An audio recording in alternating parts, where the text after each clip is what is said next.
Hello everyone, welcome back to the channel. In today's video, I'll show you how to save or export your edited videos from CapCut to your photo gallery. CapCut is a widely used video editing app, and the process of saving videos is quite straightforward. Let's begin by opening the app, and I'll swiftly create and edit a simple video that I'll later save to my gallery. To save your videos, there are two different methods you can use. The first method involves tapping on the X button located at the top left corner of the screen. When you tap on this button, CapCut will automatically save your video as a project. Once you open the app again, you'll find the project saved there.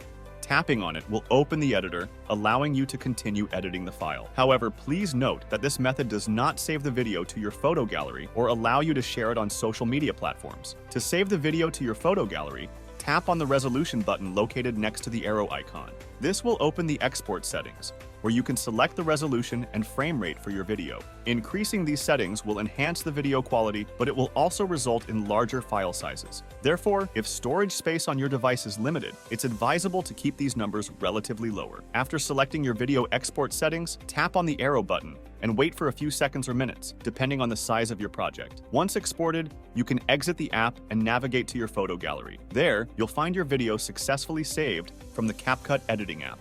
That's how you can save or export your edited videos from CapCut to your photo gallery. I hope this video was helpful. Don't forget to like the video and consider subscribing to the channel. Thanks for watching.